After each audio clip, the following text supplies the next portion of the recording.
So do you foresee maybe PopFest becoming something like Warped Tour Lollapalooza, where they tour around the country, have a big group PopFests, a big group of bands playing the same thing? I think that I've always thought that the PopFest, that one of the cool things about a PopFest is that you travel to it, and so it's become a means for us to get to see new places. I know this is the first time that both Holly and Colin have been to the West Coast of San Francisco. So for me, I always think that that's an sort of innate part of what the PopFest is us traveling to that new spot, and each fest has a little bit of a different vibe to it based on the city that you're in or the place that you're in. I don't know, you're rocking my mind a little bit thinking about it becoming a thing that travels to people as opposed to the other way around. Yeah. I also think there's, I mean, none of the bands or organizers are necessarily making a ton of money off them. So if there were 20 PopFests, everyone would be broke by the end of the year, because how could you even go anywhere the next year? So the fact that they're, instead of having to travel all the time with high gas prices and all this other garbage, you're like, okay, well this month we're going to go to San Francisco. We'll see all the bands we haven't seen. They're from all over the place. We'll see other bands come from, a lot of people travel a very long distance.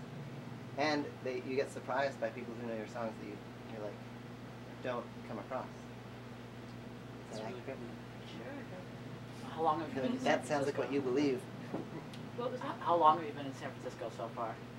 Well, we've all got here different. Yeah, we got in. 2 nights ago we got here. Colin and I got here Wednesday night, and David and Holly got here Thursday morning. Are you seeing the sights and everything? Yeah.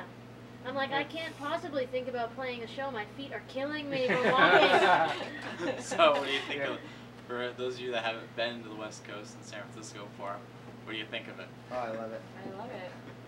I walked all the way from Studio Lights Bookstore to the Golden Gate Bridge. Oh, God. And then I was like, okay, now I've got to get to the Rickshaw shop. And I started walking, and I got lost, and I called one of the organizers, Stuart, and I said, Stuart, I'm in the Presidio, and can I walk to Golden Gate Park from here, and is that close to where the show is? And he said, I'm in a car. I'm trying to find the club. We don't know where we are either. So I was like, okay, and asked someone. So what's in the future for the Smittens? New album, a tour? We have a single coming out on We Pop Records. We've split with this band called the Just Jones from Glasgow. We're doing one of their songs, and there's 2 songs on each side for each band, and we do a Just Jones song and one of our originals, and they do a Smittens song and one of their originals. We're going back to the UK, and am I allowed to say the other place we're going? Yeah. And we're going to Sweden. Yeah. Sweden. Yeah.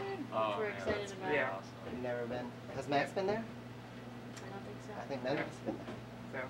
So. But that happened because we met some people at various pop fests. We made some friends who were from Sweden, and then we went to the London Pop Fest, and the person who was organizing the one in Sweden happened to be there, and he knew the people that we were friends with, and we knew, and I guess we played well enough that he wanted us. It's awesome. PopFest bringing everyone together. Well, thanks, guys. It's been really great talking to you. Thanks. Sweet. How'd the mirror go? I didn't know where to look. Awesome. You guys?